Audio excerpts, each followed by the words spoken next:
Hey, what's up guys? I'm going to do a velocity and accuracy test with these 8mm Mauser Yugo surplus rounds. And the head stamp just says 53 and 11. So I'm guessing these were manufactured in 1953. And I already did an analysis on these rounds where we broke them down and weighed the components. So we already know exactly how heavy these projectiles are. After we see their velocity, we can then calculate their energy. And if we assume they have a certain ballistic coefficient, we can then calculate the velocity and energy they'll have at further ranges. And we'll be doing the test with 2 different rifles. And we'll just shoot 3 rounds out of each rifle from right here behind the table through the chronograph and into my target across the hill there, which is just about 100 yards away. And first up with our 53's Yugo, the Car98A.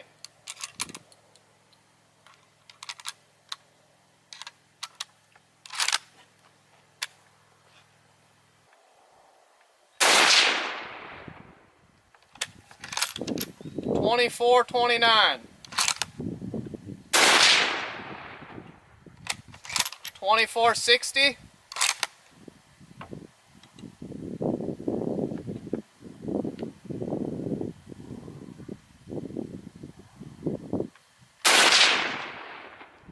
and $24.44.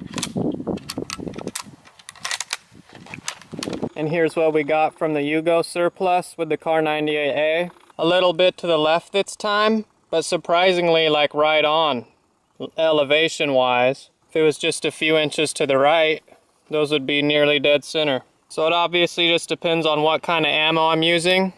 With this rifle, the 98A, PPU goes low and left, German and Czech surplus high, and then Yugo surplus just a little to the left.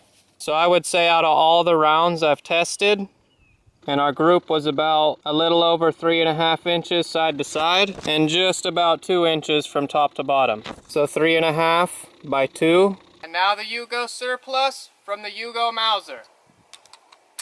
When I shot these rounds before out of this rifle, we had a lot of light primer strikes. A lot of rounds failed to go off until the second attempt at firing them. And I also heard these rounds have really hard primers. So I'm betting we're going to get a lot of light primer strikes, but let's see what happens.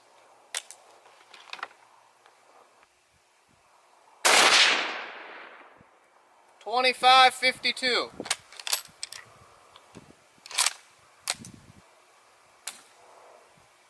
Light primer strike.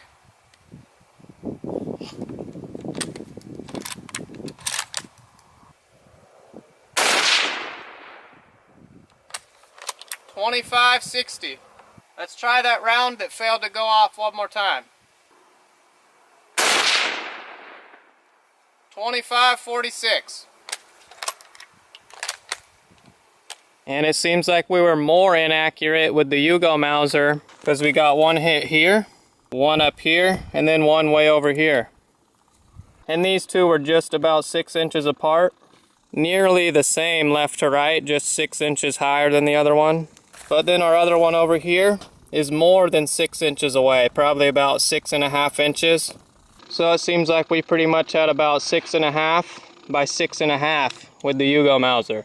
And here's the ballistic chart I created of these Yugo surplus rounds, using what I assume is their ballistic coefficient, which was 0.52. And I used the average velocity from the Yugo Mauser.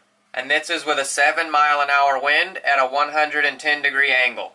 And here's the ballistics from 0 to 500 yards. And this is also with a 100-yard zero.